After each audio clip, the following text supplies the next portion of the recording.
非常高兴能够有这个机会跟大家来分享一些我最近在做的一些社区营造的工作，主要是在进行一个智能化的社造。那当然，我们也立刻利用了在我们的实验场地中间的高龄老人的社区照养，当做实际的范例来推动我们所谓的智能化社造。那什么叫社造？我相信在这里的朋友很多人都已经非常的熟悉。它的核心概念就是谁主张、谁负责、谁受益。意思就是说，社区是属于大家的。我们希望社区的事情不要有事不议、议而不决、决而不行，到最后又无监督。我们希望它能够把一个社区的事从你的事变成我的事，到最后变成我们的事。我想这就是社区营造所希望得到的结果。也就是说，我们不再希望我们社区中间有这么多的需求，养老的、育幼的、环保的、治安的。种种的需求到最后全部都变成是外面的事、商业的事、政府的事，而是变成我们社区的事我相信这就是社区营造最希望要解决的问题。那另外一个很重要的事情就是 AI 时代来了，我们如何能够让社区营造中的这些社区的居民，加上这些 NGO 的服务者，加上我们的政府居委会中的工作人员，他们都能够变成手上握有很多的 AI 工具，来增加他们的效率。这就是我们谈智能化社造的概念。因此，我们喊出来的一个思维就是，我们左手有很多的志愿者，右手有很多的 AI 工具，那背后我们会形成数据链来支持外面的资源对社区的帮助。那这样子情况底下，我们希望能够完成一个智能化的社造工作。那在智能化社造工作的推展过程中间，呃，这个我的团队就是清华的社区营造研究中心，发展了4套软件。那这4套软件帮助在社区中间动员志愿者、动员社区社会组织这些动员的过程中间，能够让他们组成一个系统化的动员机制。那透过系统化的动员机制，能够把社区中间我们刚刚讲的这个，你不要只有一个居委主任带几个干部，而是能够左手有很多志愿者，包括志愿者、社区居民，包括社区社会组织，包括也可能是拿了一些政府经费购买服务来参与的 NGO。那这样子，他能够手上有更多的劳动力，然后呢，同时能够透过我们的软件，把它们组成一个动员系统，来一起做一些事情。那当然，我们在这些事情中间，可以是养老，可以是育幼，可以是环保，可以是治安，可以是这个妈妈教室、老人大学等等等等。那我们在一开始，基于现在内地社会中间的最核心的重点问题就是老龄问题，所以我们是以老龄化的服务、社区服务为切点，能够介入这样子的一个智能化社造的过程。好，那简单的来讲，我们的理念是，首先，实际上在我们探访过程中间，有360几户是列为老人，但实际上真正需要我们服务的，160户都不到。其中大多数的人虽然退休了，虽然在60岁以上，但是他们身体良好。可能我们在这个阶段的时候的老人，最需要的是在探访的过程中间鼓励他们走出来，不但他们不会是一个要被服务的对象，而且要鼓励他们成为社区的志愿者。那确确实实在我们的动员过程中间，有老到86岁的老人还能够帮助别人，而不是需要别人的帮助。那这一点对一个老龄化社会来讲，它非常的重要。重要在哪里呢？重要在这些老人因为能够找到新的生活重心，所以往往会变得更加心理健康和身体健康，那增加了他身体和心理持续下去的时间，而使得余命时间变得很短。意思就是说，真正需要人家照顾的时间变得很少。那这样是可以一方面增加了社会资源，一方面又大量的节省了用社会资源来使他们的余命需要得到很多的照顾。那紧接着随着老龄增长、健康下降，那我们开始有今天的这些工作，到一些比较需要的老人，我们让他们能够发出呼救，乃至于再往下走，就是当你的健康和失能的状况进入一定的程度的时候，我们就开始进入这个在我的实验场地是在成都市。那成都市的这个社区，他们都有所谓的红黄蓝系统。那红黄系统往往都是这些特别需要照顾的老人，所以我们会开始用这些志愿者，乃至于必要的时候配备一定的这个兼职工作人员，变成他们的一对一服务的这个一对一服务的这个志愿者，能够有效的形成第一层次的这个动员机制。好，那当然，随着老人更重度的失能，可能他就需要有更多的所谓的家庭服务啦，这种这个派遣的这个专业劳工啦，乃至于有所谓的嵌入式的养老院做日托、夜托、喘息服务，甚至全托的工作啊。那我们呢，当然没有做到这么多，而是做到希望就是前面在他还能跑能动的时候动员出来。增加他的健康，减少他的余命时间，然后呢，就是这个使他的寿命变长，但是那种这个失能的时间变得很短。那另外呢，当然一旦进入了稍度失能的状态之后，我们要开始提供他们的一些服务。那这个服务的概念呢，基本上在这里我们就是动员就分为3个类型。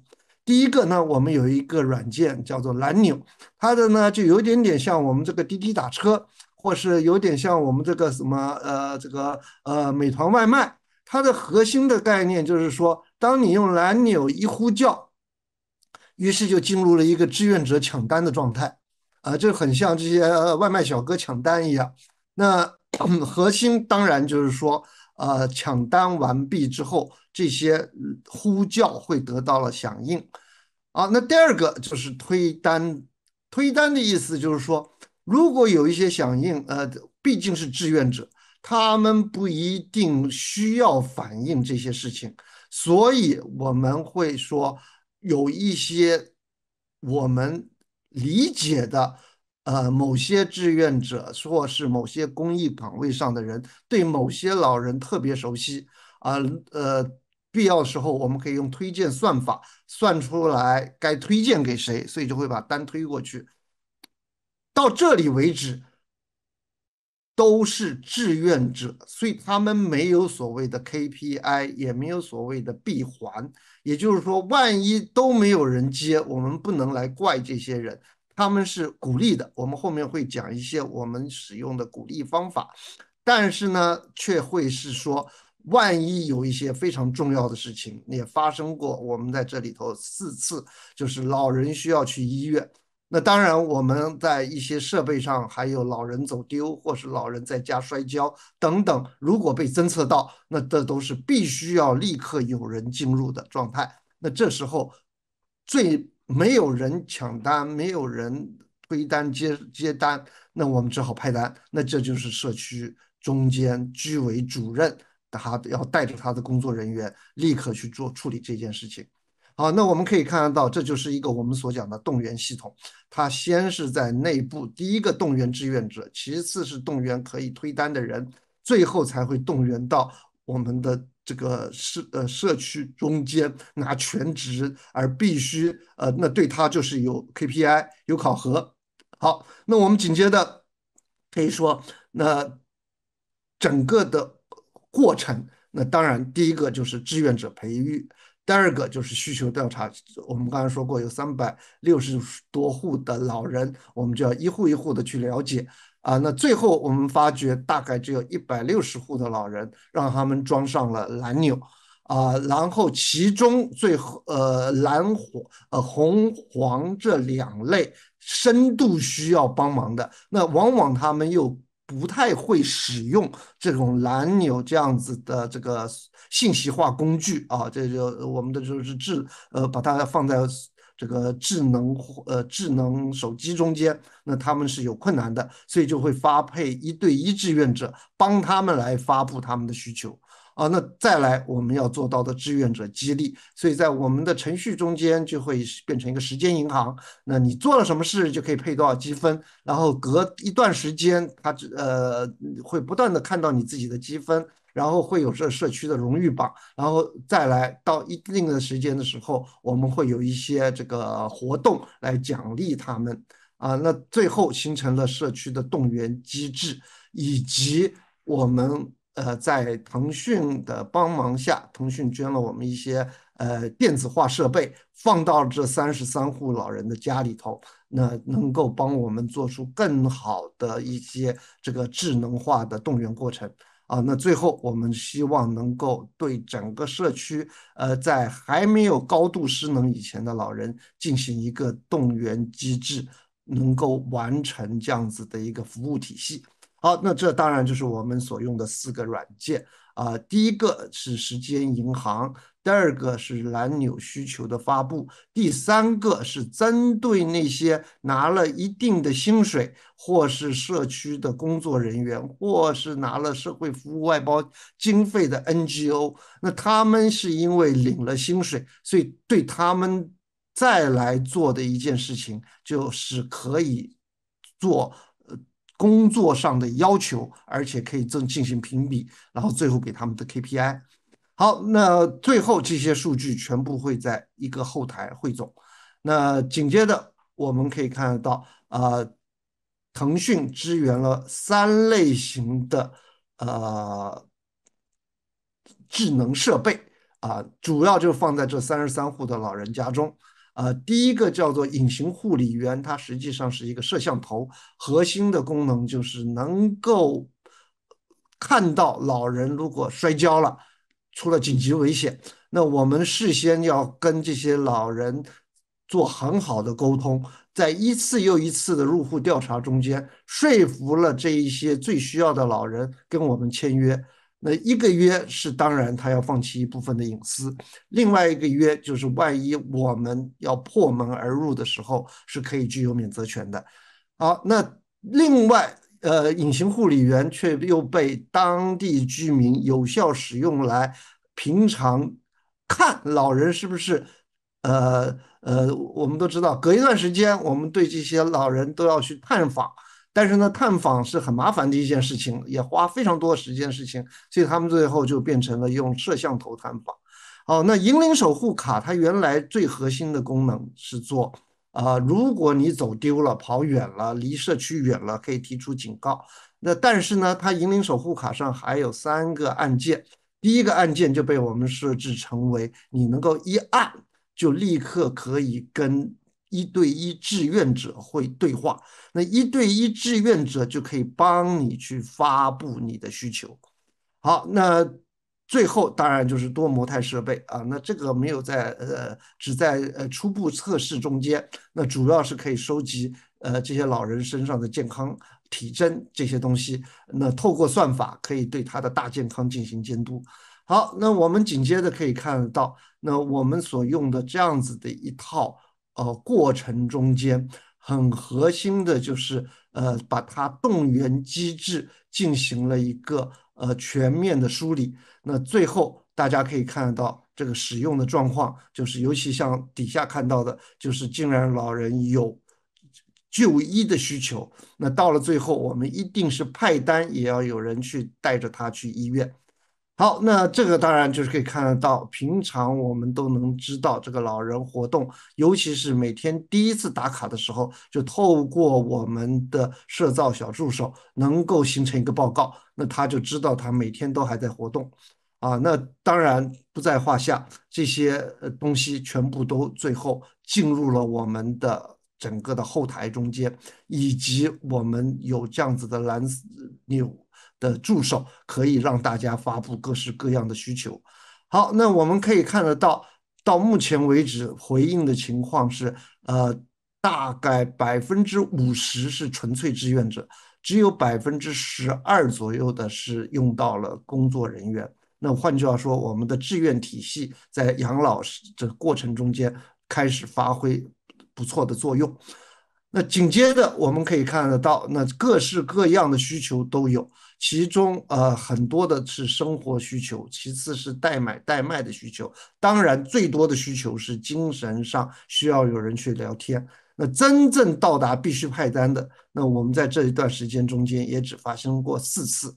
好，那我们可以看得到，那紧接着后台的数据就会非常的完整的把它记录下来。那我们当然可以再看到的就是有很多很多的服务类型，还有他们的各式各样的需求都可以被我们记录下来。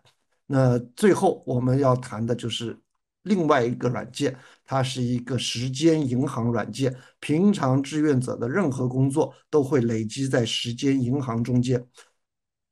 大家可以看得到，在时间银行累积的分数之后，立刻可以看得到自己的累积以及荣誉榜，以及我们隔一段时间就会有表彰会，大约每3个月一定会有表彰会，还会对志愿者进行更多的培育，而且每隔3个月到6个月之间，社区会有一定的经费来得到社区内各个相关团体，尤其是一些企业团体的捐赠，于是他们可以拿这些时间银行的积分去换特定的东西。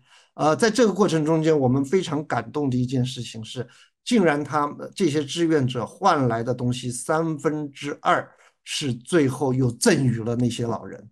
好，那我们紧接着可以看得到，往往是在这些活动的过程中间，可以带动一波一波志愿者的激励，而大概在激励了快将近1年之后，这个志愿者队伍变得非常的稳定。那我们可以看得到，再来一个东西就是叫做社造小助手，那它是一个类似的，只要出发，我就可以随手照一张照片，然后呢按一个按钮，然后呢照片汇合，你用手打也可以，更希望他们用录音就可以把这一次活动给记录下来。不管是办一个什么春节晚会的活动，还是办一次探访，那我们都可以把它当做一次活动进行记录。那这个记录就会有一点点不太一样，他们的核心的特色是还可以进行有自评，还有互评，还有服务对象的评鉴，最后我们还会有专家评鉴。那这样子的一套软件的核心就是可以避免我们现在看到的大多数的对这些有偿者的评鉴，往往都会隔半年甚至1年，而且呢是一看就是有这么多的专家以及有这么多的资料，到了最后实际上是很难去很清楚的查证。而我们的软件能够有时间戳，有地点戳，那一次一次的报告的积累，那我们非常重要的另外一项工作，其实就是这些报告的积累，我们透过了 AI 工具，可以形成所谓的一键报告，也就是说，他们可以把他们过去1个月的，也可以过去3个月的一个人的，或是一个组织的全部的报告一输入进来之后，依次列了一些问题，这些问题就可以变成迅速的生成一整份报告。那一键评估的意思就是我们这些评比的单位都可以进行一些所谓的排序大家都可以看得到这边有很多的排序。那这些排序就可以透过形成一个你每一个组织哪一个表现的好，哪一个表现的不好，于是也是一样，我们可以用 AI 的方法，一下子最多的时候，我们可以对188个组织依次之间就为他们每一个组织出这个所谓的评估报告以及建议啊，那这都是 AI 可以帮我们去做到的事情。好，那透过这样子的一个过程，大家就可以看得到，我们透过大语言模型进入了自动化处理，那大量的节省了这些志愿者到工作人员填表的时间，那他们生成的报告可以使得工作效率获得大量的增加。因此，我们可以在智能化社造的动员机制下，还可以除了养老之外，做环保、做青少年辅导、终身教育、防灾、社区大健康，都可以透过这样子的过程去形成所谓的社区动员系统。这就是我们所讲的智能化社造的一个概念。好，这是我这个出的一系列的书，以及这是我们的这个公众号。那欢迎大家有兴趣可以跟我继续保持联系，谢谢。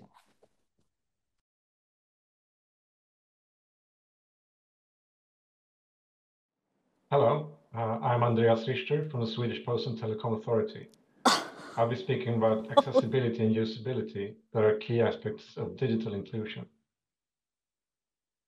I'll start with some key concepts and come on to some more practical details later. Universal design is defined as the design of products, environments, programs, and services to be usable by all people to the greatest extent possible, without need for adaptation or specialized design. So universal design shall not exclude assistive devices for particular groups of persons with disability, with those who need those. One way you can see this is that that's an ambition to meet every possible user's need, not only making it possible to use, but also being nice to use. Another key concept is accessibility. That's the result of universal design. And it means the extent to which products, systems, services, environments, and facilities can be used by people from a population with the widest range of user needs, characteristics, and capabilities, for them to achieve identified goals in identified contexts of use. This might be a bit abstract, but I'll be getting on to what it means in practical situations. This is an illustration that I meet a lot, the assumption that with assistive technologies, persons with disabilities can be included. But as you can see here, we have a wheelchair user and some stairs. If you build a physical world where with only stairs, you can't really include persons using wheelchairs. So this is an example where assistive technology and accessibility needs to meet each other and complement each other. Why is this important then? By striving towards universal design, we can empower citizens. We can reach equal access. And assistive technology can only help so far, as you saw in the last example. There are also cost reasons, for example. Social services such as elderly care, personal assistance, they can focus more on basic needs and social needs, etc., etc., if we can build a more inclusive society. And in digitalization, exclusion of user groups when designing digital services will maintain need for other ways to meet users, analog ways, phone,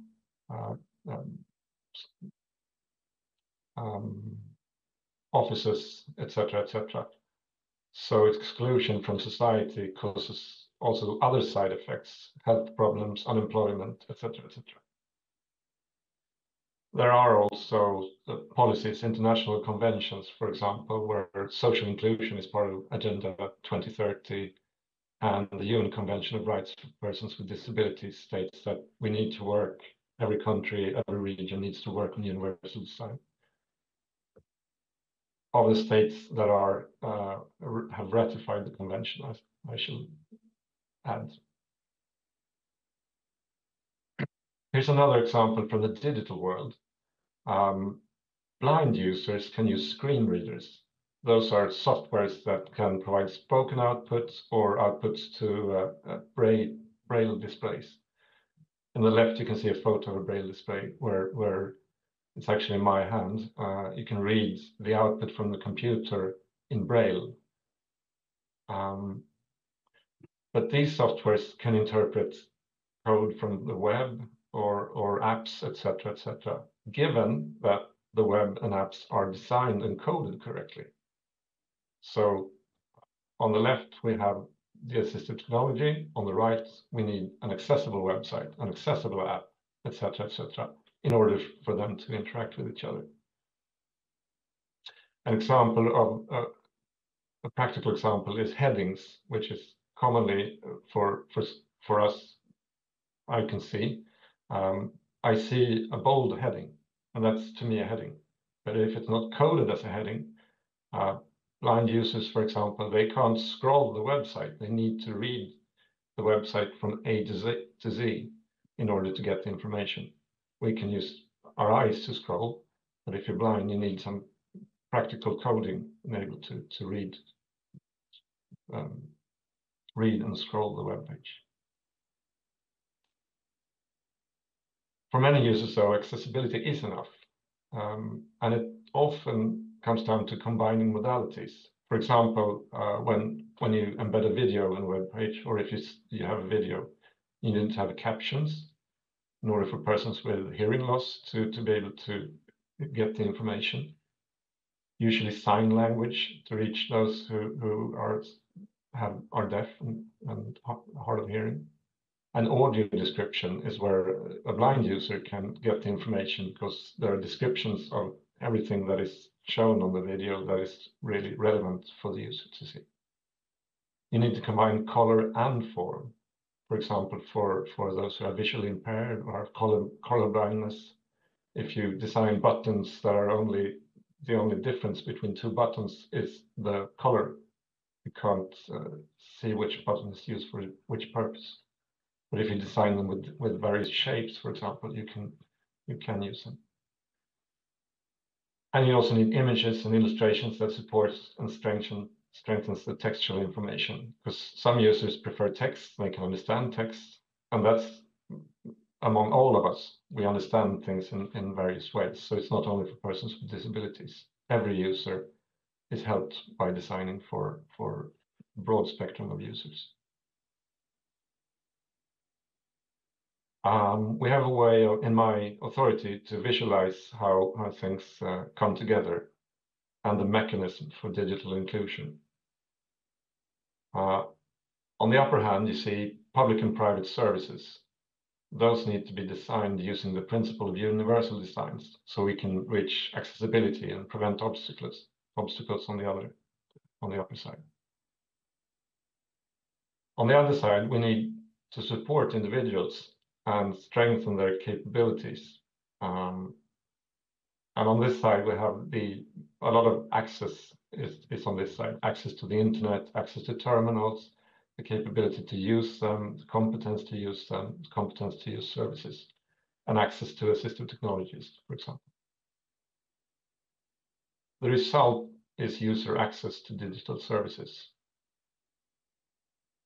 So if these things are not in place, we have digital exclusion.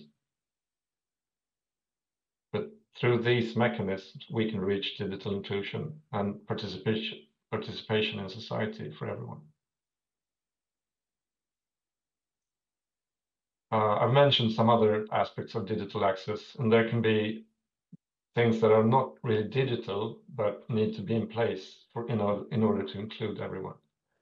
There can, for example, be legal obstacles. If some examples can be that persons with intellectual disabilities, if they're not allowed to create accounts, have access to e-identification, for example. Another example can be economic resources, as access to smartphones, computers, and the internet. And we, at least in Sweden, we know that persons with limited resources can be left behind. Those groups are commonly immigrants, the elderly, and persons with disabilities. Onboarding is another thing. Usually you can't just get started. You need courses to introduce users to digital tools, and those who are the farthest away from being digital. And for specific users, you need to learn how to use assistive technologies and accessibility settings, for example. Another thing is the access to assistive technologies. In Sweden, that's part of the public health system and the employment service system. In some other parts of the world, you need to buy those with your own sources.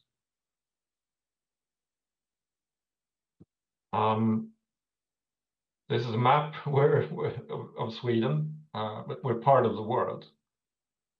And as I mentioned, we work from global conventions.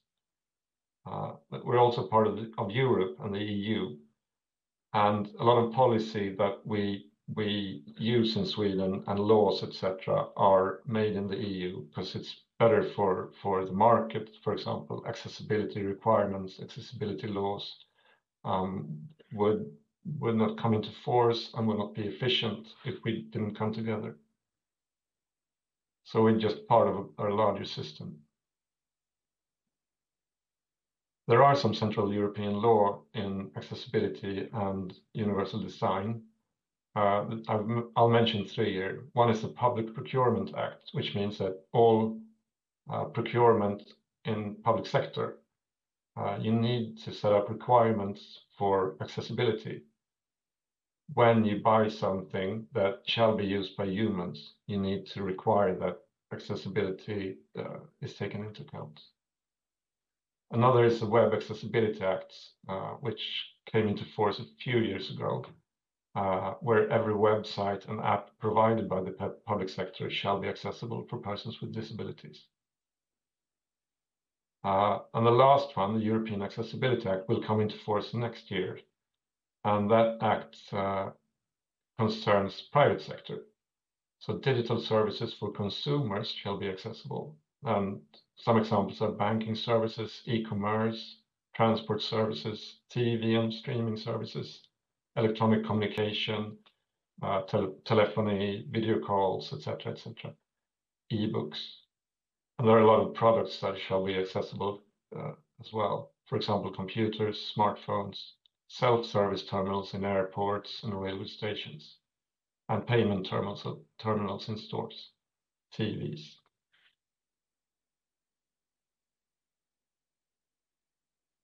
I'll mention something on universal design and some how-tos, not getting into every detail, but the universal design, as I mentioned earlier, is the ambition to include everyone. Accessibility is the end result.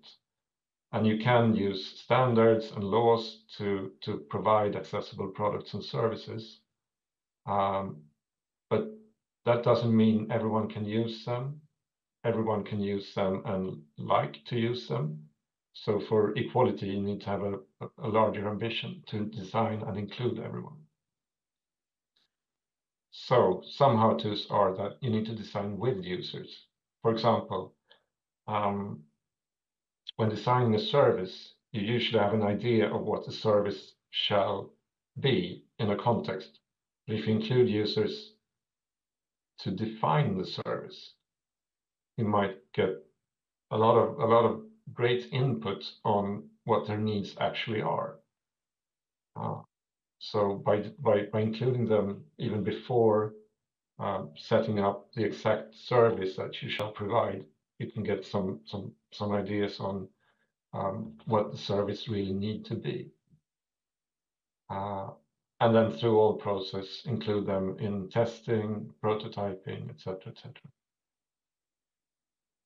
And the users you should include are the extreme users, because some extremes can be deafblind persons, hard of hearing, or persons with intellectual disabilities, because they aren't just persons with a disability, they're ordinary people.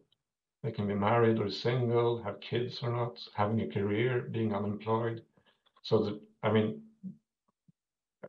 they represent many other needs that are represented in a more normal or mainstream population. So by finding the extremes, not only the extremes are handled, the needs of the non-extremes are also met.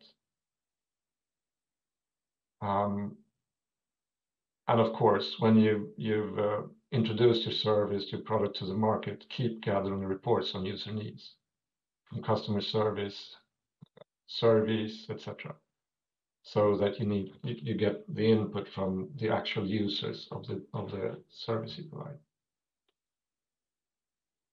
Another example, I mentioned designing with users, and when you find users, usually you have a service and you need to redesign it. But if you only speak to the current users of your service, you might exclude other users. So you should really try to find users that are not included and are not using your service as today. Finally, I'll say something about standards, because a lot of these, I mentioned designing web, designing apps, etc. And a lot of this is the technical requirements are in global and European standards, at least the ones that we implement in Europe. And there's the global standard is WCAG, WCAG, and it's a web content accessibility standard. And it's been around for around 20 years or so, but is at this time and have been revised a few times. And it has 4 blocks of success criteria or requirements that need to be met: to be perceivable, operable, understandable, and robust. Those are like general blocks of typical requirements in order for users to be able to use web or apps or digital documents, etc. And they're divided into 3 levels, representing the most critical requirements to lesser critical. So for the most critical, the level A needs to be met. Critical but not that critical, AA needs to be met. And those two levels are the ones that are in the European law. And the AAA requirements are not mandatory in Europe, but should be met in order to include as many persons as possible. And these requirements are in a European standard called EN 301-549. And that standard is the standard to be met in order to fulfill the legal requirements in the laws that I mentioned before.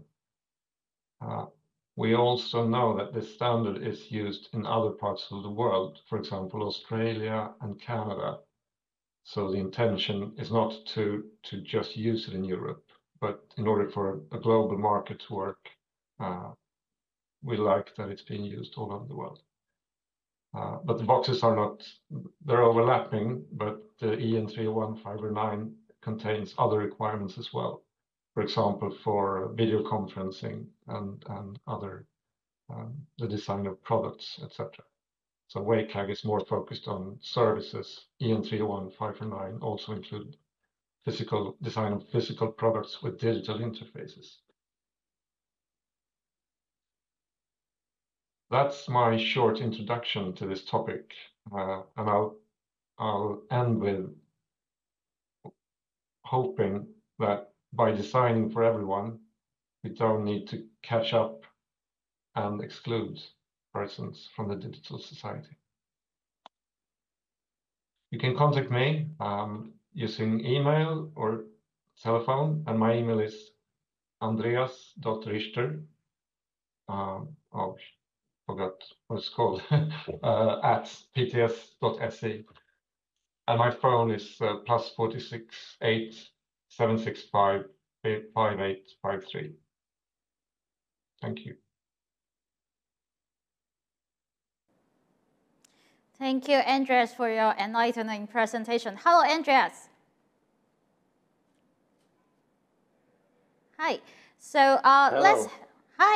Let's have a look at the questions from our audience. Apart from the support of the government and different service providers, what individual person could do to promote digital inclusion in a society? What an individual can do to promote digital inclusion in society? I would say all of us can promote it by identifying the needs and also as an individual citizen, for example, you can contact government or participate in civil society actions to identify the needs, support elderly, for example, your relatives or other persons, because the community is important to catch up, for example, have courses on onboarding, and also in these courses you can identify where companies, for example, don't meet user needs. You can give feedback to those companies. So it's not only by regulating from a government side or the authorities that we can create change. It's also by identifying needs and in a systematic fashion, reiterating and gathering needs and directing them towards the companies, authorities, etc., who provide digital services. Amazing. It really takes a village to do that inclusion, to promote inclusion. And another question from our friends online. What are your key recommendations to policymakers when designing digital inclusion? Where to start with and how? Oh, I think I mentioned in my presentation, but what we hear from scientists, for example, is that we can't really define exactly what service should be provided. We need to focus on the citizens or the end users that we direct our services towards. And in order to be long-term sustainable, talk to them or talk to representatives that know a lot about their needs. So we design the correct services and services that are long-term sustainable. For cost reasons, if any reason, because if you don't include as many as possible in your designs, you need to catch up with that later. That costs a lot more. So it sounds a bit simple, but designing with users, identifying needs, having forums to discuss and identify the actual needs. I see. Also, questions from our audience. As you mentioned, there are some factors limited the digital access, such as economic resources and access to assistive technology. So how to overcome these obstacles? Well, we've seen for a very long time, I would say, a lot of assistive technologies start as assistive technologies, but become mainstream. And for example, most smartphones and computers today, they include these technologies. But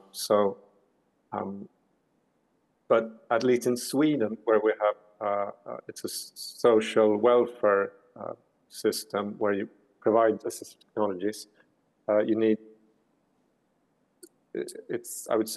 we need a system change where we onboard persons on using mainstream technologies, because many technologies are mainstream, but you need to know how to use them.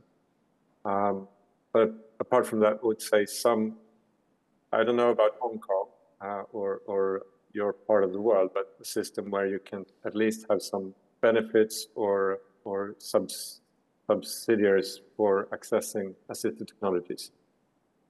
Because for the persons with the most needs or the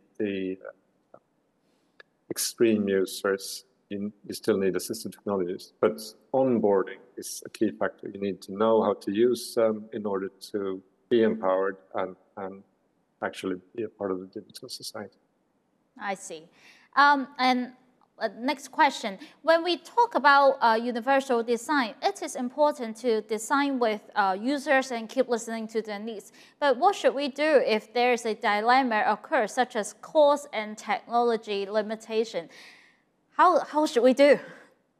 Ooh, I'd say we're not there yet in Sweden, but what we see a lot is that a user using a service, that's just a chain of various services and products. You use a smartphone in order to use your bank, and then you need to identify yourself, and maybe someone else provides the identification app or tool, and you need to look at the whole service and also see